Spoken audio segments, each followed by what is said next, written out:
Okay, so we're going to go through cleansing steps for our facial treatment. So the cleansing steps will be the same whether you are performing a mini facial, a taster facial, express facial, relaxation facial, or even an advanced treatment. So whether it would be a microdermabrasion, whether it would be hydrodermabrasion, whether it would be an IPL or laser treatment, they all need to start the same. When it comes to and my glamorous assistant here, when it comes to the cleansing procedure, there's a couple of main things, a couple of main pointers that I just want to let you know about. So it's all about good pressure. So think about massage techniques and massage pressure. Nobody likes to be tickled. It needs to be a nice even pressure throughout the procedure. The more pressure that you're putting onto the client's skin, the better lymph drainage and blood flow is going to happen in the tissues. So that's going to speed up every cell function within the skin. So you could do a microdermabrasion treatment, for example, and another therapist in the same clinic could do exactly the same microdermabrasion treatment. The only difference between the two is the cleansing. Yours is deep, it moves the tissues, it's really good pressure, and the other therapist that did the other microdermabrasion treatment in your clinic had a very rushed, quick cleansing procedure. The results from your facial, your microdermabrasion facial, will be so much better than the other therapists in your clinic, purely because you've used really good pressure and you've really moved those tissues around the skin to increase that blood supply and lymphatic drainage. That will increase reduction of dark circles, puffiness, and will stimulate every cell function in the skin. Okay, so let's talk about a cleansing procedure. It's really important not to just put the hands on the client's face. We need to always introduce ourselves to our clients. As a therapist or esthetician or dermal therapist, we need to ensure that we're always introducing our clients with touch. So if we're just going straight with our hands like this onto the client's face, what sort of message is that sending out to the client? It needs to be a nice, slow, gradual introduction to the client. Okay, so the other thing that I want to mention as well, when you get your water with your cleanser, please make sure that you've really shook the excess water off your hands, because the client hasn't come for a shower. You don't want to be dripping water all over the client's face. It needs to be, remove any excess water, and then you can go straight onto the client's skin.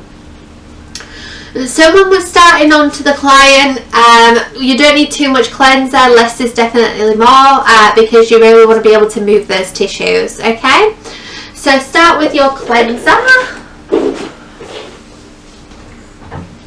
You want to rub it and warm it up between the hands because it might be a little bit cold, and again away from the client. You don't want to be like this in the client's face, and then introduce in a prayer motion, introduce yourself to that client.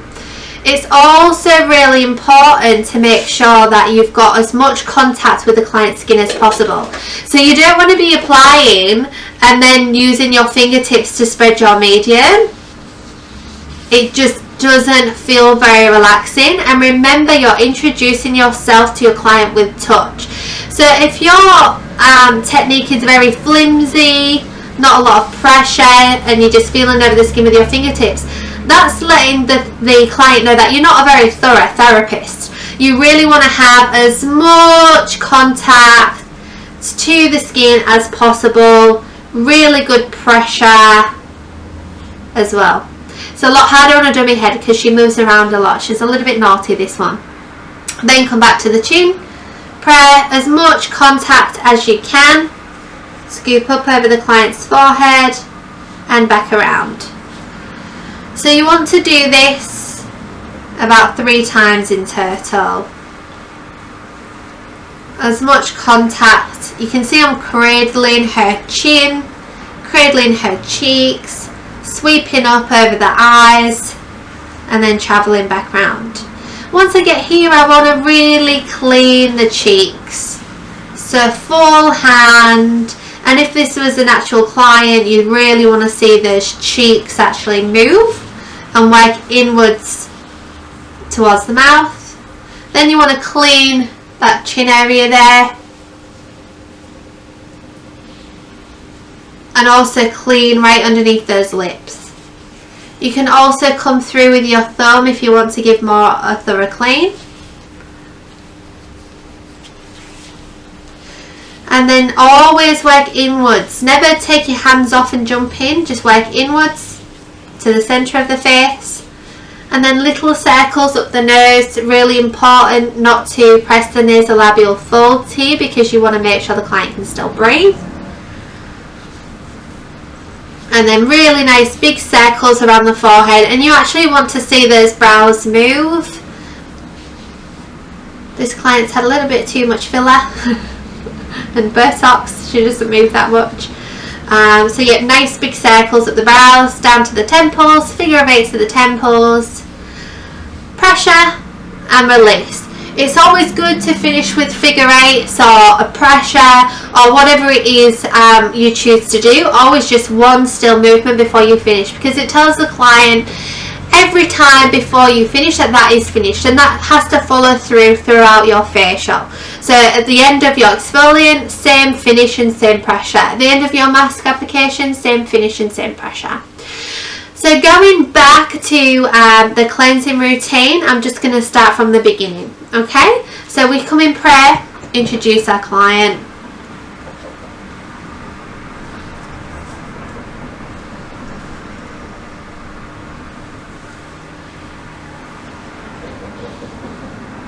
So 1, 2, so this is just spreading your cleanser over the client's face.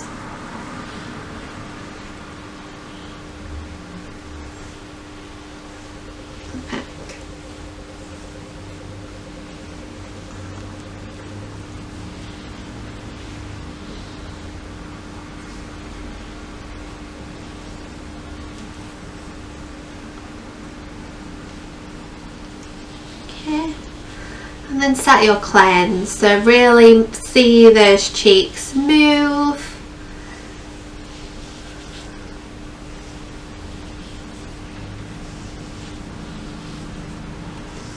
Work into that chin area. I like to do 4 sweeps across there and then come in with my thumb. And then the other side. It always needs to be in a routine, nice and uniform. And then work back in, lift those tissues. Get to the centre, start your circles up the nose. Onto the forehead. You want to see those brows move when you're doing these circles. You've also got 2 pressure points at the top of the head, so if you want to push your thumbs into the top of the head there, you can. Work down, figure of eights at the temples. Pressure, hold for 3 and release. Okay, so we're going to go ahead once more from the beginning. So introduce yourself to your client with prayer.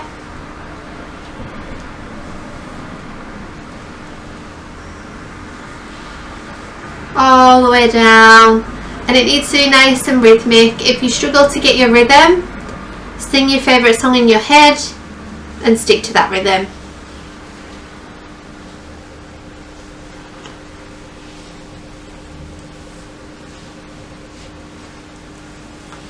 And start your circles.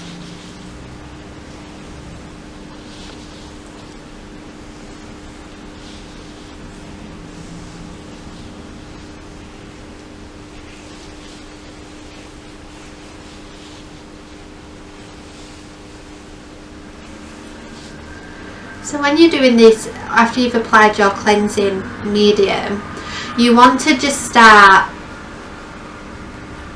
after that, just working it into each crevice in the skin.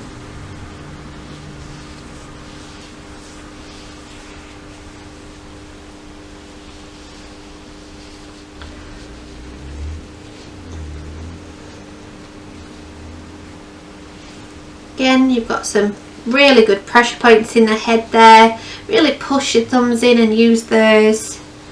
Watch those brows move if you circle across the forehead. Massage at the temple. Really good pressure and release. So those are your cleansing steps. It's always recommended to cleanse twice.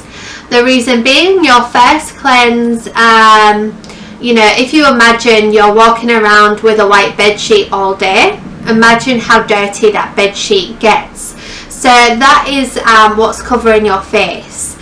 So your first cleanse just gets rid of dirt and debris from throughout the day, and then your second cleanse really sort of helps those ingredients in your cleansers to really work into the skin and actually give the skin a deep clean, helps to get rid of dead skin cells and actually treat the skin, whether your cleanser's for dry dehydration or whether it's for oily acne control, whatever the case may be. Your second cleanse will help those ingredients to really get in there and work with the skin. So always 2 cleansers. Once you've done your cleanse, it's then time to have a look at your client's skin. I've definitely seen on site from time to time that, you know, people start giving recommendations before they've actually had a look at the skin. That builds mistrust, and most of the time you won't end up being able to book that client in for the treatment that you recommend, because that trust is not there. So really giving them a good cleanse before you do your skin analysis and your recommendation is really beneficial, because it really shows them that you're really looking in great detail at their skin. I would also recommend giving the client a mirror at this stage to analyze and just have a look at the skin and just have a discussion together about your findings. Also, it's not a one-way conversation. It's not about the therapist just telling the client that what they can see. Definitely some therapists with a lot of confidence, you know, do just tell them, and it's, you know, no adult likes being told what to do, so just take a little bit of a step back and let the client take the lead a little bit first and just ask a few questions, and then, you know, it's a conversation, it's a two-way conversation. Once you've asked those questions, you can sort of pick up on her concerns, and then go from there with your recommendations. I also wouldn't recommend treatment packages until the end of the treatment, because you don't want it to be like a sell. If somebody's come for, you know, they've got a voucher for their birthday, the last thing that they're going to want is, you know, to be talked about packages and retail at this stage. I would, you know, simply just talk about your skin and come from a concerned point of view, and a point of view that you're listening and you're taking great interest, and you're just having that back and forth conversation about what you can both see, because your client's looking in the mirror, what you can both see on the skin. Once that is finished and you talk about what you're going to do today to help that skin, you can then say to them, is it okay if I go through some further recommendations at the end to how you can help your skin further? You give the ownership back to the client. Is that okay? If the client says yes, then you're good to go. Finish your full treatment procedure, and then at the end you can sit the client down and go through your further product recommendations and treatments. Also, in today's climate, there's nothing to stop you from having some FaceTime or Zoom sessions with your client, getting them to cleanse over their skin in front of you with the camera quite close, and then talking through the camera face to face